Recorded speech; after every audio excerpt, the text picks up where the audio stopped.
Sponsors sponsors के लाख नहीं, करोड़ नहीं, अरबों रुपया इस टाइम मार्केट में फंसा हुआ है, क्योंकि चैंपियंस ट्रॉफी का शेड्यूल अभी तक अनाउंस ही नहीं हुआ। स्पॉन्सर्स जिन्होंने अपनी मार्केटिंग करनी है, ब्रॉडकास्टर जिन्होंने अपना क्रू फाइनल करना है, कोई 400-500 बंदा ट्रैवल करेगा, कहां पे ट्रैवल करेगा, कब ट्रैवल करेगा, उनकी लॉजिस्टिक्स है, हजार चीजें फंसी हुई हैं एक नालायक ऑर्गेनाइजेशन की वजह से, जो कि बीसीसीआई की बात नहीं कर रहा, उन पे भी हम आते हैं, आईसीसी की बात कर रहा हूं।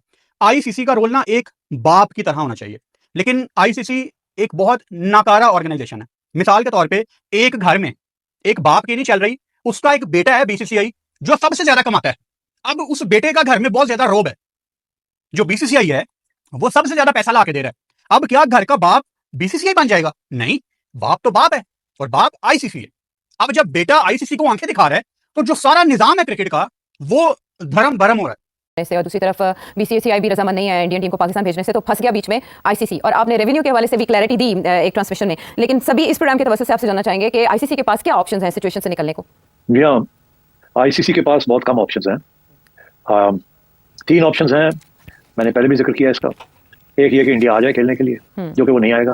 उन्होंने तो कबड्डी भी नहीं खेलने से इनकार कर दिया है, उन्होंने ब्लाइंड क्रिकेट भी खेलने से इनकार कर दिया है। पहले कबड्डी की टीम तो आ जाती थी, पहले डेविस कप के लिए टेनिस प्लेयर्स भी आ जाते थे, पहले ब्लाइंड के लिए भी लोग आ जाते थे।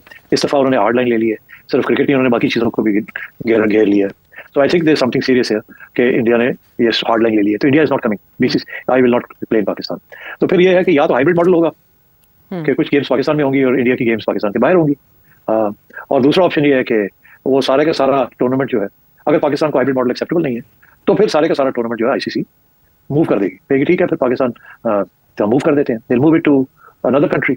मैं तो ये कहता हूँ कि सबसे पहले तो ये जो कसूर है वो आईसीसी का है, क्योंकि अगर फॉर एग्जांपल अब मैं एक प्लेयर हूँ, अगर पाकिस्तान में मैं कुछ चीज़ करूँ या कुछ डिसीजंस लूँ या कहीं जा रहा हूँ, एनओसी के लिए परमिशन हमें पीसीबी से चाहिए होती है, राइट, क्योंकि हमारे बड़े आईसीसी क्रिकेट बोर्ड का बड़ा है।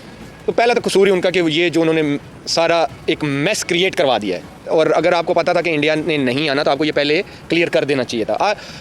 आई थिंक आईसीसी को ये पहले से पता था, might be I am wrong, but मुझे लगता है कि आईसीसी को ये पहले पता था। अगर उनको पता था तो ये चीज़ पहले ही कर देते। अगर अब सुनने में भी ये आ रहा है कि उनको स्पॉन्सर भी अब तंग कर रहे हैं आईसीसी को, तो ये अपने लिए मैस क्रिएट खुद आईसीसी ने किया। अब इसको हल भी आईसीसी को ही करना चाहिए, और जहाँ तक रही बैन का, पाकिस्तान का इसमें कोई कसूर नहीं है।